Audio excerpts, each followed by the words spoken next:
last night we had a discussion up to 9 o'clock in the evening, nearly. So, oh my gosh! Wow. Yeah, but it was interesting. Yeah, I think it was good. And are you at a venue, or are everybody's working from their offices now, or? Everybody's from. It's only online today, and yesterday. The first day was hybrid, was in the hall, and online. Yesterday and today is only online. Okay. So we have a. Nice that you can do some of us in person. That's really cool. Yes, recently, and we have quite a lot of participants. So we had about 85 people online yesterday and today also. Great. Okay. よろしくお願いします. Okay, shall we start the next session? Okay, I am Masaru Tanaka from Kyushu University. I am chair of the session Spectral Pattern of Biomaterials, Water Interaction. We have two speakers. First one is Professor Gowen. She is a professor in the School of Biosystems and Food Engineering at University College Dublin in Ireland. Thank you very much. Title of her talk, can you prepare your slide? Mm-hmm. Could you share? Title of her talk today is Spectral Imaging and Spectroscopic Method for Characterizing and Monitoring Biomaterial Water Interactions. If you prepare, please start your presentation. Hi there, everybody, and thank you very much for the introduction. So my name is Aoife Gowen, and I'm a professor at the UCD School of Biosystems and Food Engineering. And today I'm going to be talking about spectral imaging and spectroscopic methods for monitoring and characterizing the biomaterial water interactions. So just a moment. Okay. So here in UCD, I lead the UCD Spectral Imaging Research Group, and we look at spectral imaging at lots of different wavelength ranges and lots of different spatial resolutions. So going from visible near infrared to both in the macroscopic and microscopic domains. We use different modalities such as diffuse reflectance, transmission, dark field. We also look at the near infrared and the infrared range in microscopy with a variety of techniques such as reflectance, transmission, and ATR. And we also look at Raman micro spectroscopy and imaging also. So our focus really is on spectral imaging, and I show a typical spectral image here in this side of the slide. So where we have an image and each pixel is a spectrum essentially. And we apply spectral imaging to many different matrices or many different types of samples, going from food samples to biomass samples, all the way to human tissue and cells. So we really try to span the spatial and the spectral ranges. But why biomaterial water interactions? So why are we interested in this? So we know that biomaterial properties can modify due to changes in their environment over time, and this has implications for stability. And spatial variability is not studied routinely in biomaterial characterization, and this may have implications for quality. Also, the interaction with water modifies surface properties, and this may have implications for biocompatibility. So in today's lecture, I'm going to discuss three methods that we've been looking at to try to characterize biomaterial and water interactions. The first method is suited towards Raman and near infrared imaging. The second method is more suited towards transmission FTIR spectroscopy. And the third method is suited to ATR, or attenuated total reflectance, FTIR, both spectroscopy and imaging.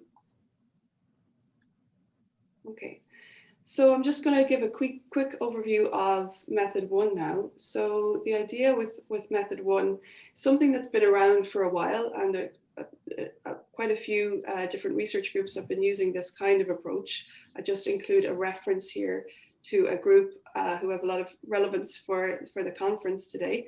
But essentially the idea is you have a glass slide or a glass substrate, and onto that you cast a biomaterial sample. So you put the sample on the glass slide and it attaches to it.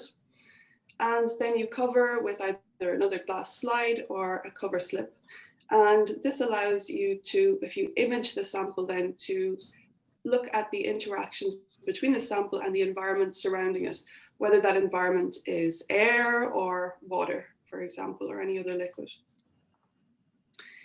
So the example of using this method that I'm going to talk about goes back to a paper that we published a few years ago, where we were looking at using near-infrared and Raman spectral imaging to look at magnesium oxychloride cement biomaterials. And we were interested in looking at the spatial heterogeneity in these materials. So why magnesium oxychloride cements? Well, they are high strength materials, but they have poor water resistance. They are candidate bone replacement biomaterials with steady degradation, excellent mechanical properties, and good biocompatibility. And additives such as phosphoric acid can be used in order to control the degradation process. So just a few experimental details here. So this shows, first of all, the composition of the magnesium oxychloride, or MOC, samples that we were looking at. So it's magnesium chloride and magnesium oxide dissolved in deionized water, or different molarities of phosphoric acid. So we call the samples M0, M1, and M2, depending on the concentration of phosphoric acid. So M0 being just 0 molar, or just water, M1 being 1 molar, and M2 being 2 molar. So the samples then were set using the setup that I described a few slides back, between two glass slides, and they were set in air for around 230 days. So why did we leave them for so long? Well, the idea was to obtain a sample that was very stable, so that there would be no changes in the sample between Raman and near-infrared imaging. And yeah, the imaging that was the techniques that were used here are shown in the figures here. So first of all, we've got macroscopic near-infrared imaging, and this is the system that was used. And we have microscopic Raman imaging using this Renishaw system. So again, just a little bit about the sample setting. So the sample was set between a top and a base glass slide, and two glass slides were placed in between so that we could keep a constant thickness of the sample. And then the whole setup was placed underneath the imaging instrumentation that was used, whether that be near-infrared or Raman imaging.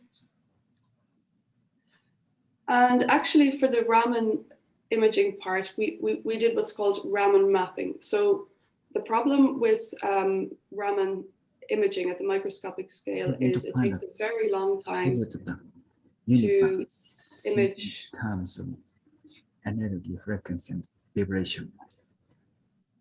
Sorry, yeah, thank you. So what we did was to measure Raman spectra at the points shown here on the slide. So this white circle should be the sample, and these points show the points at which the Raman spectra were obtained. So we have a vertical line and a horizontal line for each sample. And then the near-infrared image was taken of the entire sample. Okay, so what I'm showing here, first of all, are the Raman spectra of some examples of the samples that were measured. So we have, again, M0, so that's the sample with no phosphoric acid, M1 and M2, they're the samples with 1 and 2 molar phosphoric acid. And the colors here show different spatial regions on the sample and their corresponding spectra. The black spectra shown here, that's the mean or the average spectrum of the entire sample. So you can see straight away that just looking at the average spectrum of the sample loses a lot of information. So it's not quite representative of the entire sample. So we can see immediately the benefit of doing Raman mapping here in this case. And for example, if we look at the M0 sample, we can see how the spectrum is changing as we move in towards the center of the sample. So the red dot here at the center of the sample corresponds to this red spectrum over here. And the dominant feature of this spectrum is a large peak at 3,650 Raman shift. And that relates to the formation of brucite in the samples. So brucite is a degradation product, which is undesirable because it has very poor mechanical properties. And we can see it very clearly occurring in the M0 samples. However, it's not appearing in the M1 and the M2 samples. The spectral features that we see here in M1 and M2 are related to the different phases of the magnesium oxychloride cements, so phase 3 and phase 5, which are found in combination in the other molarities. So that's the first step, just to look at the Raman spectra. We can also take a look at the near-infrared spectra at the same spatial regions. So it's really nice to look at the near-infrared spectrum of the M0 sample. We see a really sharp peak here. And this peak, so I'm showing the spectra in wave numbers, but this sharp peak here, and we see it in the center of the sample as well very clearly, is located at 7,153 wave numbers, or 1,398 nanometers. So again, we suspect that this is related to the formation of brucite in the samples, and we don't see that sharp peak in the other samples. So for example, for the M2, we just see a broad kind of OH spectrum here, but this sharp peak is corresponding to the formation of brucite in the sample. So because we have the NIR and the Raman images, we're able to co-register them. So with the Raman imaging system, we can get just a grayscale image of the entire sample very rapidly. And we can use that to register to the NIR image of the same sample. So then we can extract the corresponding near-infrared line segment from the image. And therefore, by doing this, we have two matrices that represent the spectra at this line segment for both near-infrared and for Raman. So we have two matrices where each row of the matrices corresponds to the same spatial position on the samples. And so with this, we can do a very simple correlation. So this is just a Pearson correlation between the near-infrared and the Raman spectra. And this just confirms what we suspected. For example, if we look at the brucite peak in the Raman spectra, it's highly correlated to that peak, that sharp peak that we saw at 7153 wave numbers, or 1398 nanometers. So also, since we have a matrix representing the near-infrared and Raman spectra at the same spatial positions, we could build a PLSR, or partial least squares regression model, to predict the Raman features from the near-infrared spectra. So why would we want to do this? Well, we know that it takes a long time to build up the spectral image of the sample using Raman imaging, but the near-infrared image is super fast, so that can be obtained in less than a minute, and it also shows us the entire sample. So we decided to try to predict some of those key Raman features from the near-infrared spectra. And this is just showing an overview of the modeling results. So again, we can see very clearly that the peak at 3,650 is quite straightforward to predict with a 4 latent variable model. And then we can apply that model on a pixel level to our images of the M0, M1, and M2. And we can see the spatial distribution of brucite in the sample, which is very nice. So the method again, so we have the glass slide, the sample, and another slide on top. Of course, we can introduce water. So if we put a drop of water on the outside of the setup, through capillary action, the water will surround the sample. And then we can look at the sample and how it changes over time. So this is showing the 0 molar phosphoric acid sample, or M0.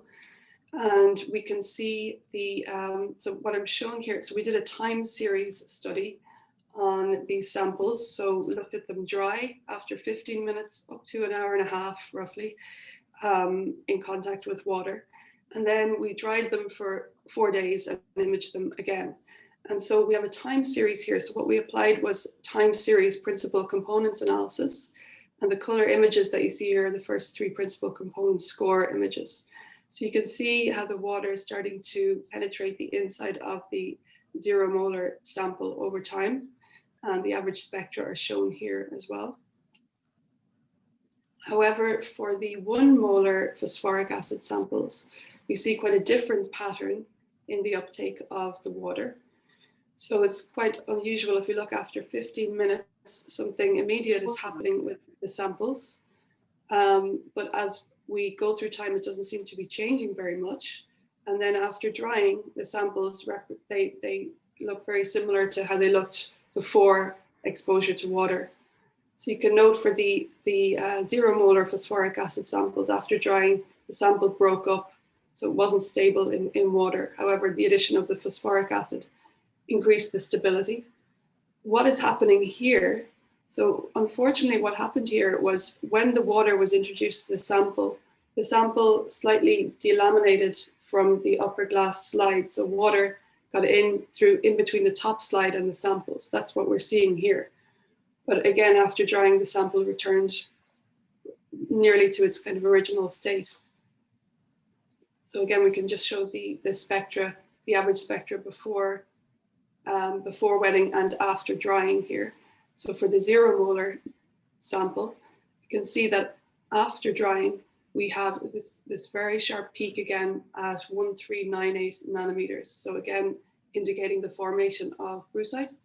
But for the 1 molar and 2 molar samples, the spectra are quite similar before and after drying, indicating their stability. So just a summary of method 1 in terms of advantages and disadvantages. So it's quite a useful method for time series investigations, and we can see spatially dependent degradation, which is very nice. This approach is suitable for a broad range of different types of biomaterials, from cements to polymers to hydrogels. And it's quite a simple and flexible approach. It's also low cost if you consider the use of glass slides. However, there is a risk of delamination. It requires infrared transparent material if you want to use this approach in the infrared. So usually you would use calcium fluoride, which is expensive and quite delicate. Another important point about this method is that we can have edge effects. So the edge pixels of the sample maybe include mixed information from the sample and the surrounding medium. So the second method then that I'm going to go through is based on transmission FTIR. So this is just showing a typical transmission FTIR spectrometer. So we have, for example, we have a thermal source over here and a detector over here, and the light passes through the sample.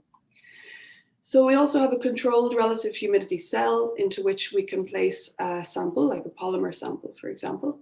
And then we place this cell in the light beam path of the spectrometer. So it looks something like this. The light's passing through the cell in which the relative humidity is controlled, through the sample and to the detector. That's the top view. So we can then cover the sampling region with the cover that comes with the spectrometer and seal off the region that introduces the controlled relative humidity. So I'm going to give an example of the use of this method from a paper. It's probably our most recently published paper, where we were looking at trying to characterize hydrogen bonding interactions of water vapor with polymer films. So just some experimental details here. So this is the FTIR system. So it's thermonickel IS50. And this is the region where the transmission measurements occur. We take out this sample holder and place this Gen or H in instead. So this controls the relative humidity, and we take a background spectrum of the empty cell after purging with nitrogen. Then we take a dry sample spectrum, and wet spectra are obtained by increasing the relative humidity to 95% and measuring spectra continuously over a period of 2 hours. So then just a word on the spectral pre-processing here. So what we want to try is to isolate the spectra of the water that has kind of interacted with the polymers. So shown here in this panel are the wet spectra of the sample measured over time. So we divide this by the dry spectrum of the sample, and this gives us a spectrum that looks something like this. So you see these very sharp peaks here, and they are related to water vapor inside of the cell. So to try to remove these, we subtract by the water vapor spectra multiplied by a constant, and the constant is obtained by getting the ratio between this water vapor peak and the same position, same wavelength position in the sample spectrum. And this gives us a nice spectrum of the interaction between the water vapor and the polymer, as shown here. This is for PLLA.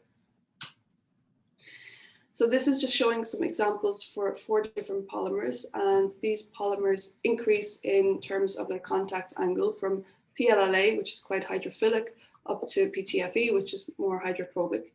And we can see a few things if we just look here. So these are 3 independent replicates. So we can see that the patterns that we see, first of all, are quite reproducible, which is very nice.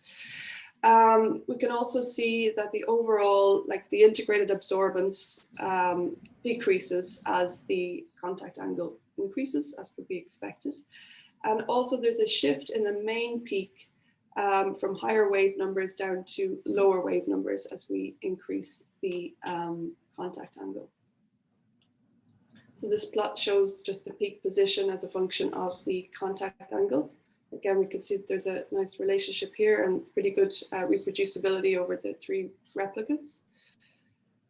So we think we can interpret this as the hydrophobicity increases, we have stronger water-water interactions during the absorption. So just a summary then of method 2. So we can see in terms of advantages, it's useful for time series investigations. It's amenable to imaging, but we, in this example, didn't use imaging, just spectroscopy. And the nice thing is that we have good access to the infrared OH stretch and bending regions. Disadvantages are the presence of water vapor spectra, and this approach requires the use of thin materials, so it's less suitable for opaque or unstable materials. And also it's rather a time-consuming approach because it takes a long time for the interior environment to equilibrate. Okay, so the third method that I'm going to talk about then, just to kind of to move on, is based on attenuated total reflectance. So if we think about a typical ATR experiment, so we have a sample here, and I'm using an ATR tip, which is connected to an infrared microscope. So the tip is going to come down, touch the sample, and then we obtain a spectrum. So it looks something like this. So the simple idea behind method 3 is just to expose the sample to water so that the sample is submerged in water while the ATR measurement is taking place. So we could look at it like this as well. So imagine this is our sample here, and we create a well to trap the water on top of the surface. So, so initially we take the dry spectrum of the sample, something like this. Then we put the water in, leave it for half an hour to equilibrate, and then measure the ATR spectrum. So I'm just going to go through a couple of quick examples on the use of this method. So the first example, where we were looking at predicting the surface wettability or the contact angle of polymeric surfaces using this technique combined with partial least squares regression. So here are just some of the experimental details. So this is the system that was used. A range of polymers with different chemical composition and contact angle were used, and a test surface of a semi-coated glass interface was also used. The ATR FTIR spectra were obtained in this range shown here, and an MCT cool detector was used. So it's a single point spectrum collection. And the sample was moved underneath the ATR across a predefined spatial grid on the sample. So this is just an overview of the contact angle measurement and the infrared measurement. So for the contact angle, we have 5 samples per surface, per polymer type. We collect a contact angle map at 16 different spatial locations and get the mean contact angle. And for the infrared imaging, we obtained an infrared map over the surface with 10 by 10, so 100 spatial locations on the sample. We have 3 independent sets per surface. So this is just showing the dry and the wet spectra for a variety of different surfaces. So we also included silicon and glass into the set. So you can see, first of all, the red spectrum here is just the spectrum of the sample. And we can see the blue spectrum, and that's the spectrum of the sample submerged in water. So we can see that when we use this approach, we get the spectrum of the water as well as the underlying spectrum of the particular polymer type that we're looking at. So we built a few different types of models to predict the contact angle. So I just should mention them. So first of all, we built models based on the dry spectra, as shown here. And model A was using just the polymer samples, and model B was including also the glass substrate. So you can see that there isn't much of a difference between the two. And then model A and B were also applied for the wet spectra. So these are showing the results in the calibration and validation sets. But it's probably more interesting to look at the prediction of the model onto the test surface. So we see this test surface here, and we have a little green box showing the coating region of the sample, and that is a high enough contact angle, so just below 80 degrees. And the gray box shows the glass sample that has a much lower contact angle. So we can see that how the models performed when applied to the different to the same test surface, and we see only model B, which was built using the wet spectra, gave a good prediction of the contact angle of this test surface. Another example of using this approach is to try to predict the level of protein adhesion using the approach combined with PLSR again. So we looked at the adhesion of fibrinogen on different polymeric surfaces using the micro-BCA assay. Again, we obtained the ATR, FTIR spectra, both dry and wet. We have 3 independent replicates and a validation set of 3 polymer films that were not included in the modeling. So just to show you this, you can see that there's quite a complicated relationship between protein adhesion and contact angle here. We don't see any clear relationship. But we were able to predict the level of protein adhesion, so using both either the dry or the wet spectra. So we achieved quite good predictions. And you can see this is the dry regression vector and this is the wet regression vector. They look quite similar to each other.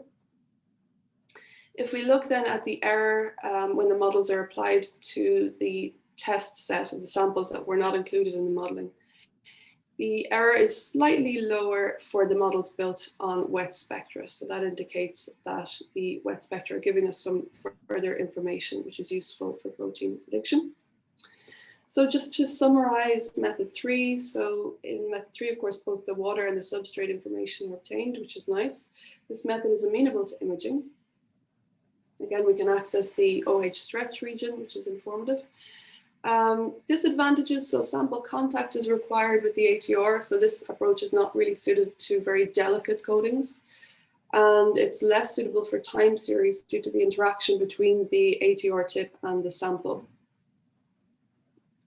So this is just an overall comparison of all of the methods that I've talked about today. So method 1 is useful for macroscopic imaging, doesn't require contact, and is good for time series and a broad variety of biomaterial types. However, there is a risk of delamination of the surface and the requirement to use infrared transparent glass if infrared transparent substrates if you want to image in the infrared region. Method 2 it's suited towards macroscopic imaging also. Contact not required. Yes, time series is possible. This approach is less suited to samples which may have a very high water content already, such as hydrogels, or unstable samples such as bone cements, for example. Method 3 then is currently not really well suited for macroscopic imaging. Contact is required. Time series is not very amenable to this technique, and it's useful mostly for the analysis of polymers. So with that, just a few conclusions. So we can see that spectral imaging reveals spatial distribution of biomaterial quality, which isn't feasible using traditional point measurements. Complementary techniques such as Raman microscopy can be used to aid the interpretation. And the infrared water interaction spectra is useful in predicting key biomaterial interactions. And the next speaker, Lily, will be talking about using method 3 to try to predict the interactions between cells and different biomaterial surfaces. So with that, I'd just like to acknowledge the funding and the great team without whom none of this research would have happened. So it's really important to acknowledge all of these wonderful researchers. Both Ronan and Sindhu achieved their PhD working on this project.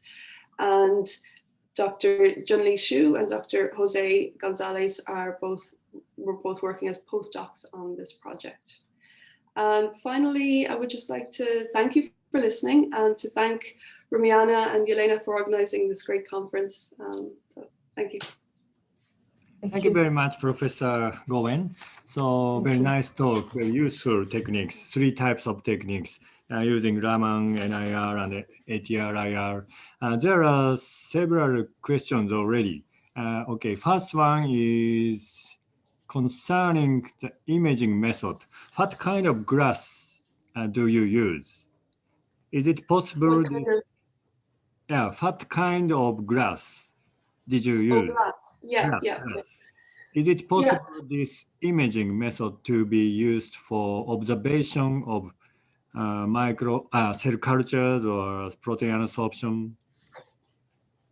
This is first question.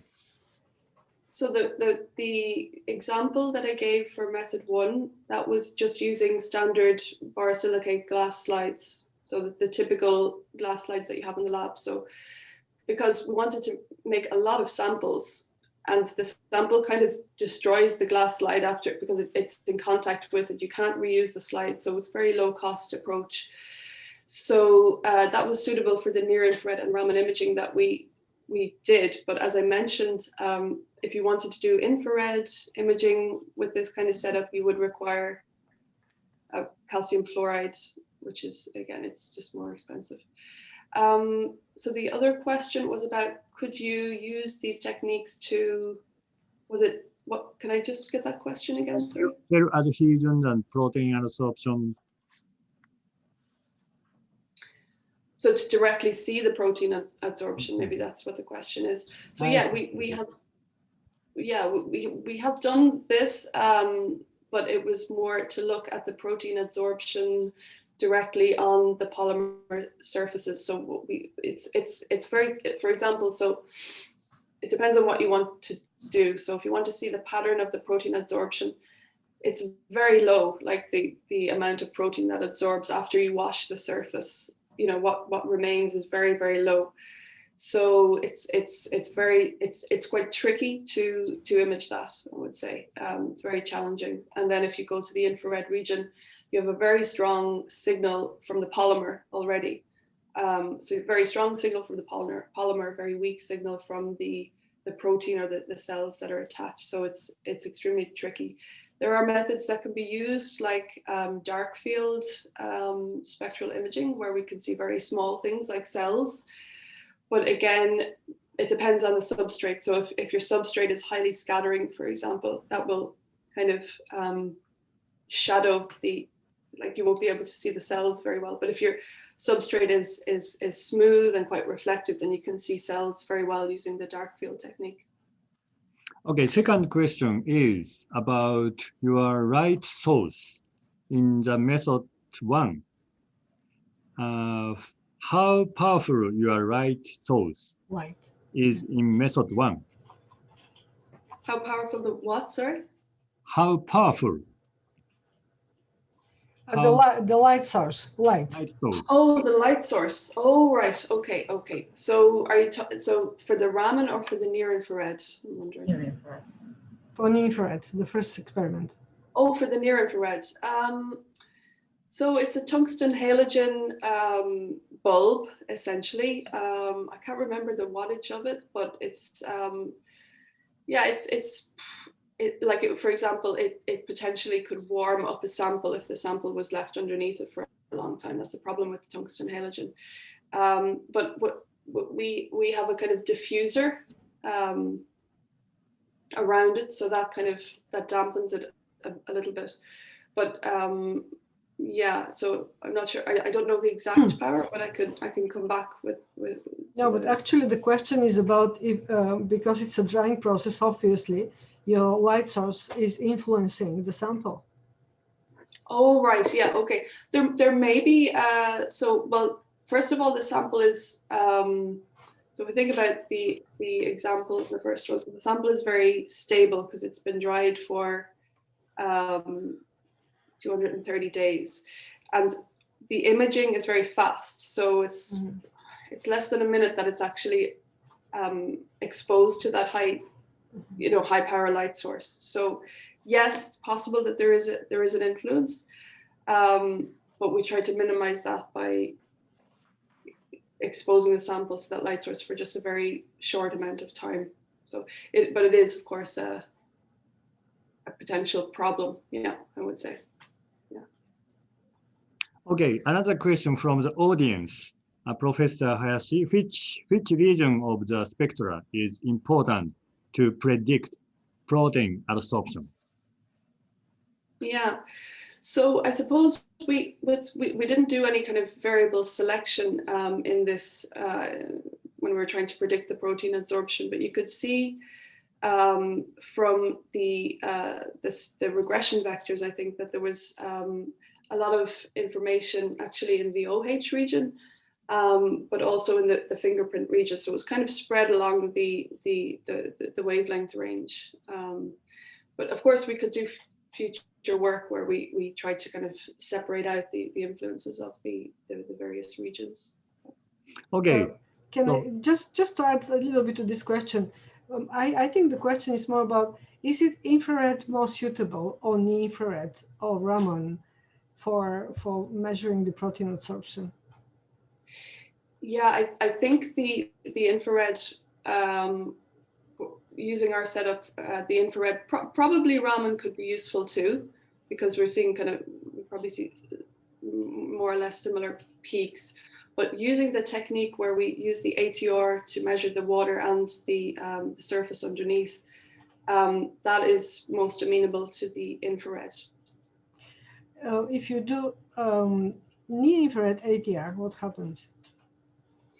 Well, the problem with I think there probably are certain crystals that can be used in the near infrared, but the typical crystals that are used, like germanium or diamond, they block anything below 4,000 wave numbers.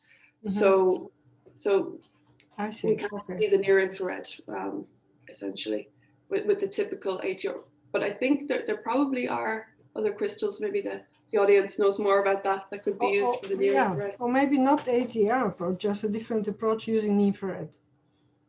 Yeah, so yeah, I suppose it's the challenge is just getting a very, very thin layer of water, and for that to be detected by the near infrared. So near infrared needs a little bit more water, but then you kind of dilute the interaction effect, so then you just see water rather than seeing water and the surface. So yeah, it's a bit nuanced, I suppose, but yeah. Yeah, you have so many techniques, so you can combine them and just answer this type of questions, which is great. Yeah, thank you. Okay, it's time for next speaker. Thank you very much. Very nice and useful talks, Professor Gowen. Thank you very much. Thank you. I'll just try to stop sharing now. Let's move on to the next speaker. Next speaker is from Dr. Xu. Do you prepare the slide?